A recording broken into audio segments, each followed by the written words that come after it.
تو اس سے فائدہ اٹھانے والے جو لوگ ہیں ان کے وہ بھی ہم سب جانتے ہیں کہ کون لوگ ہیں.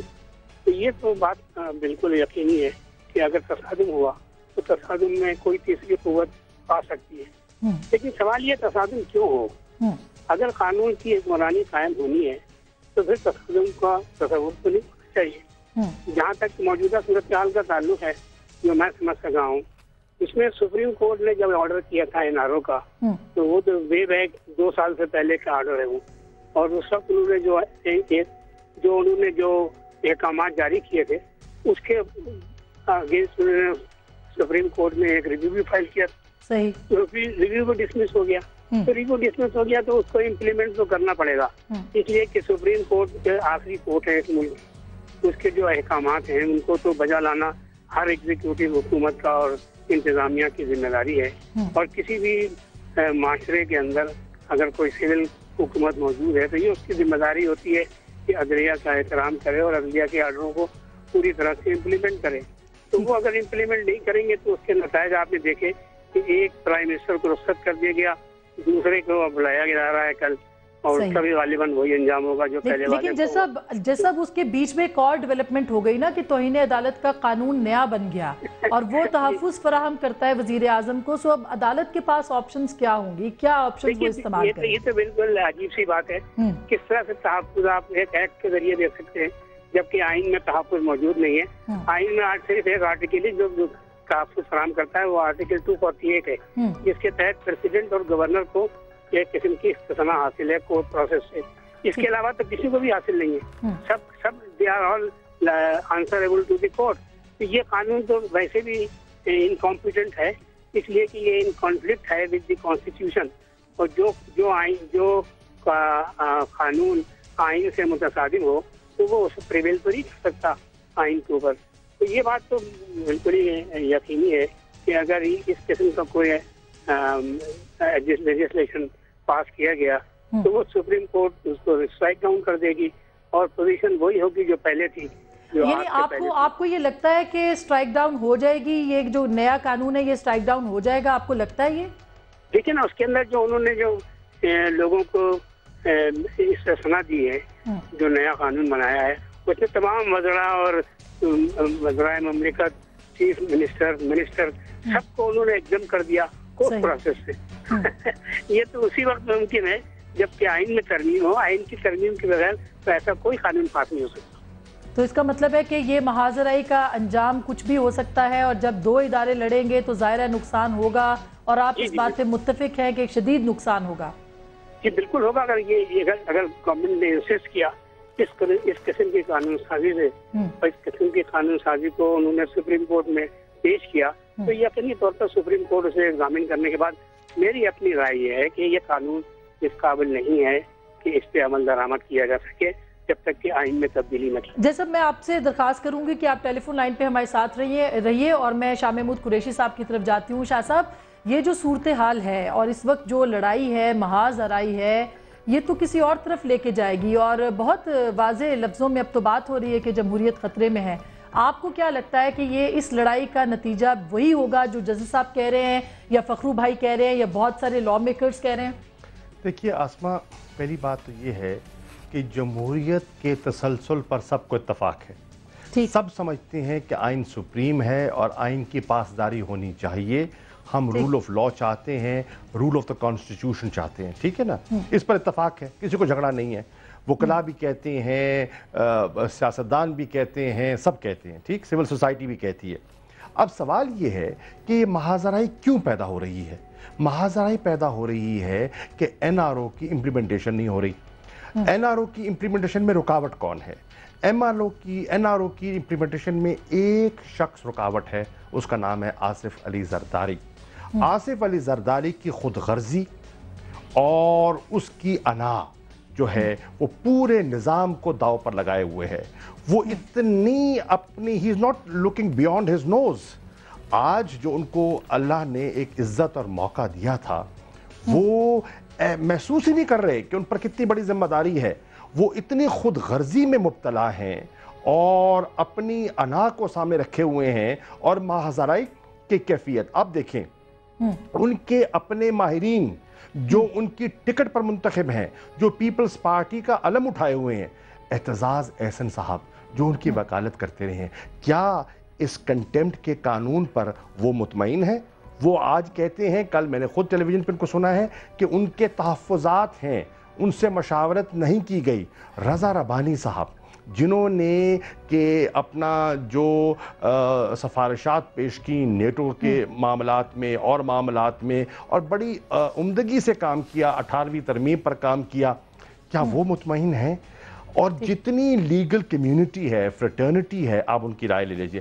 آج تو حالت یہ ہے کہ بہت سی بار کاؤنسلز جو ہیں وہ احتجاج کر رہی ہیں. میرے علم میں ہے کہ پنڈی میں, ملتان میں وکلاء نے احتجاج کیا ہے. تو شاہ صاحب اس کا مطلب ہے کہ آپ ٹوٹلی آپ ذمہ دار ٹھہرا رہے ہیں کہ آصف علی زرداری صاحب کی وجہ سے یہ سسٹم یا جمہوریت خطرے میں ہے؟ بالکل, اگر جمہوریت کو خطرہ پہنچا, میں برملا آپ کے پروگرام پہ کہہ رہا ہوں, ایک شخص اپنی انا اور اپنی خود غرضی کی وجہ سے پاکستان کے اداروں میں ٹکراؤ پیدا کر رہا ہے, پاکستان کو داؤ پر لگا رہا ہے, اور اس کا نام ہے آصف علی زرداری. آج لوگوں کو چننا ہے. دیکھیے آسما سنیے, میں سن لیجئے, جوڈیشری ان کا دیکھیے, فخر الدین جی ابراہیم صاحب, پہلی بات یہ ہے کہ ان کا بڑا احترام ہے, سب کو احترام ہے, اور آج ساری قوم اس بار متفق ہے اور خوش ہے کہ ایک ایسے پائے کا اور ایک ایسا باوقار انسان آج پاکستان کا چیف الیکشن کمشنر نامزد کے لیے سفارش ہوئی ہے. کاش انشاءاللہ جب وہ آ جائیں گے, ان کا نوٹیفیکیشن ہو جائے گا, تو ہم توقع کر رہے ہیں کہ شفاف الیکشن ہوں گے, جو کہ جمہوریت کے لیے بہت ضروری ہے. لیکن ریسٹرینٹ کی بات آئی, جیسے جسٹس سعید الزمان صاحب فرما رہے ہیں کہ 2 سال پرانا یہ فیصلہ ہے, 2 سال سے حکومت اس کو لٹکا رہی ہے, ہیلے بہانے تلاش کر رہی ہے, کورٹ کا وقت ضائع کیا, عوام کا پیسہ ضائع کیا. اچھا, پھر جب آپ کے پاس پارلیمنٹ میں میجورٹی موجود ہے, آپ اس پر این آر او پہ لیجسلیٹ نہیں کر سکے. کیوں نہیں کر سکے؟ آپ کے اپنے حلیف تیار نہیں تھے. دیکھیے ہر ایشو پر کنٹیمپٹ میں ڈیویژن دکھائی دے رہی ہے پیپلز پارٹی میں. میری بات سنیں, ایک میری بات مکمل ہونے دیں. کنٹیمپٹ میں پیپلز پارٹی میں ڈیویژن ہے. دوری شہریت پر ان کے اپنے حلیف اے این پی, مسلم لیگ فنکشنل احتجاج کر رہے ہیں, کوئی ان کے ساتھ متفق نہیں ہے. پیپلز پارٹی کے بہت سے لوگ میرے علم میں ہیں بڑے اضطراب کی کیفیت میں ہیں, لیکن جرت کوئی نہیں کر رہا, ایک زرداری کے سامنے کھڑے ہونے کی کوئی جرت نہیں کر رہا. آج ضرورت ہے اس شخص کو کہا جائے کہ خدارا بس کر دو, اپنی خاطر پورے نظام کو داؤ پر مت لگاؤ. ٹھیک ہے. اچھا یہ جو آپ نے بات کی ہے, میں شیلا کے پاس یہی بات لے کے جاتی ہوں کہ شیلا, آپ یہ شاہ محمود قریش صاحب کا کہنا ہے کہ ساری ذمہ داری جناب آصف علی زرداری صاحب کی ہے جنہوں نے سسٹم کو خطرے میں ڈال دیا ہے.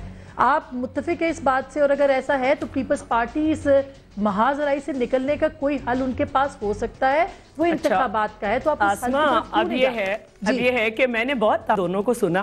جی ٹھیک ہے, سب سے پہلے میں 248 کو تھوڑا سا پڑھنے کی جرات کر لوں کہ جی ہم نے چیف منسٹر اور اسٹیٹ منسٹرز کے نام نہیں ڈالے ہوئے.